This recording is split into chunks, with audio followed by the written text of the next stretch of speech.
buenas noches. Hoy vamos a continuar con el tema que habíamos estado hablando la semana pasada y seguimos aquí en esta mesa.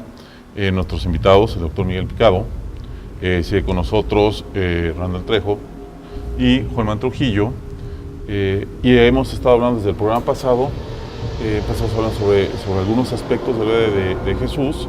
Lógicamente nos llevó a hablar a los evangelios, nos llevó a ciertas formas de cómo se vivía en esa época y hemos dado vueltas y vueltas por toda la Biblia y por todos sus acontecimientos. Y me gustaría que en este programa si intentáramos cerrar un poquito, según los estudios, las ideas y los conceptos que cada uno tiene, poder ir tratando de ir cerrando estos pequeños capítulos o ir ahondando en ideas un poquito ya más concretas. Sobre todo, lo que más me interesaba, que lo que empezamos a hablar es sobre o a mí me genera esa duda, de qué tanto Jesús tenía la visión, o si realmente tenía la visión de la iglesia como la conocemos ahora, de la religión como la conocemos ahora.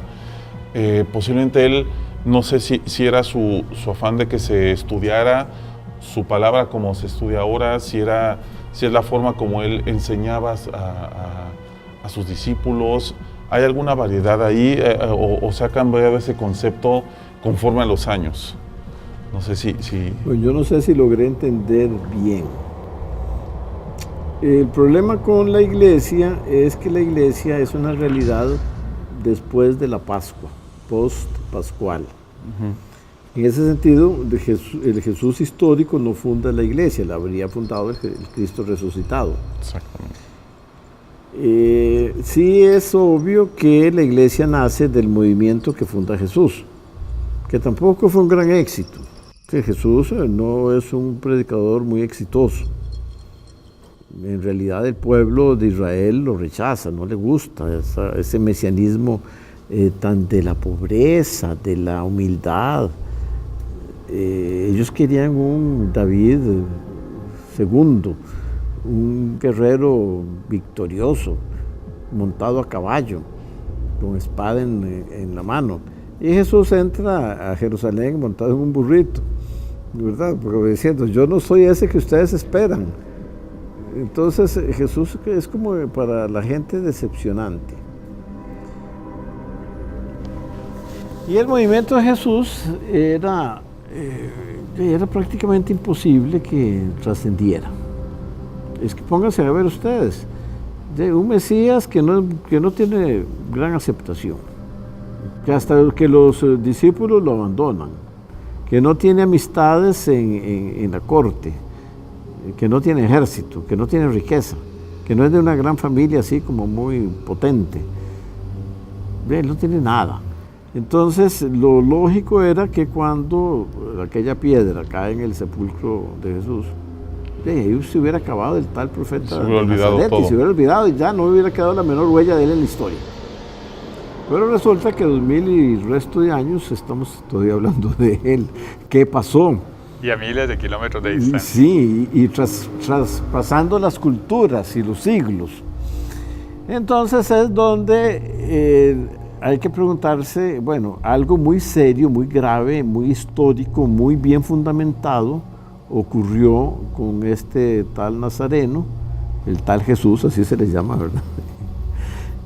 En los Hechos de los Apóstoles es el tal Jesús. Algo muy serio ocurrió para que este movimiento de Jesús, de quien los que creemos decimos que fue resucitado, haya perdurado en la historia.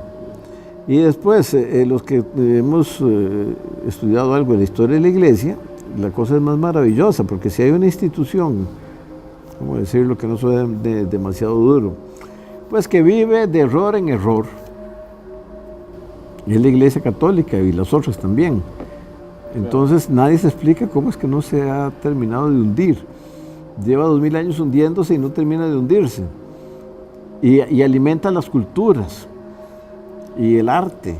Eso estará, digamos, podríamos decirlo como sustentado en la parte real que sí, digamos, profesa la palabra de Jesús, digamos, de Dios.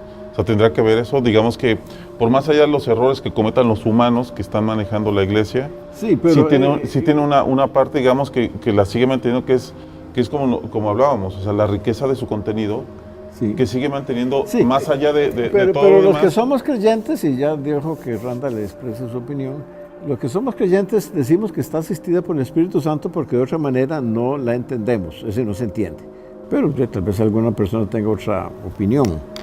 Posiblemente, si le quitamos a Jesús el lado divino, solo por un momento, yo sé que suena un poco peligroso, ¿verdad? Pero quitémosle a Jesús un poco el lado divino. Después de la muerte, Jesús no se dio cuenta qué pasó. No se dio cuenta qué pasó. La iglesia se fundó y etcétera, etcétera, con los concilios, porque se empezaron a hacer, y aquí hay que traer un personaje a colación que fue la punta de lanza de la iglesia, ¿verdad? Pablo. Pablo se encargó, porque se suponía que los judíos eran quienes deberían de haber creído en Jesús. Jesús era judío, vivió judío, murió judío. O sea, eso nunca se nos puede olvidar. Jesús fue un judío. Jesús nunca fue cristiano. Yo creo que, si no me equivoco, es en Hechos de los Apóstoles donde por primera vez se les llama cristianos a los seguidores de Jesús. Pero es Pablo quien lleva el evangelio a todas aquellas personas que después hizo el pleito entre Pablo y Pedro. Ahora resulta que es Saulo, ¿verdad? Pablo, después de su conversión, que no se da en Hechos, sino que se da en otros más adelante. Esa conversión de Hechos es una conversión que hay que recrearla otra vez, porque no es la real conversión que se da en Pablo. Viene y lleva a todo el mundo, lo que vos decías de la globalización, a todo el mundo conocido en ese momento, la idea de un Dios pobre, de un Dios que resucita, de un único Dios que los griegos estaban acostumbrados, ¿verdad? Pablo era hijo de judío, romano, de una familia, ¿verdad? Pablo, no hay duda, Pablo era todo un erudito. Más de 3.000 dioses entre los romanos. Sí, y entonces viene con la idea de un solo Dios, sea aquel texto donde Pablo predica un solo Dios y por ahí no les gustó mucho, pero, o sea, es Pablo la punta de lanza de la iglesia, quien lleva a predicar el evangelio por allá, y es esa la historia del Jesús que nunca muere. Pues la iglesia se funda y se da todo esto, pero no es un acto sencillo. Históricamente se cuenta sencillo, pero no es sencillo. Para eso, y vuelvo a caer sobre eso, vienen los concilios a definir la divinidad de Jesús. ¿Es divino Jesús? Preguntan los concilios, Nicea y Trento, etcétera, y empiezan a definir cosas entre las iglesias ecuménicas, cristianas todas, para ver si esa divinidad de Jesús es cierta o es falsa.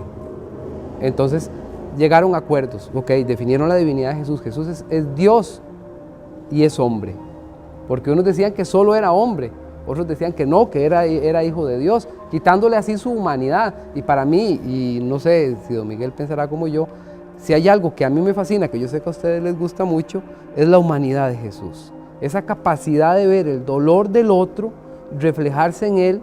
Y yo no sé, algo que usted dijo antes, yo lo voy a parafrasear. Cuando Jesús se agachó y estaba escribiendo algo, era porque no sabía qué hacer, hermano. Estaba viendo a ver cómo resolvía la situación. Creo yo, o sea, es una interpretación. Sí, porque de hecho, digamos que viendo un poquito los demás dioses que había en esa época, eran como más déspotas, ¿no? O sea, eran como, cumplían su palabra y hacían lo que ellos quisieran, si no, ¿qué decía la ley en ese momento? ¿no? Si Jesús hubiera hecho caso a la ley, había que matarla. Bueno, Dios sabe por qué me puso a mí en ese momento ahí para ayudar, especialmente a este joven Jeff,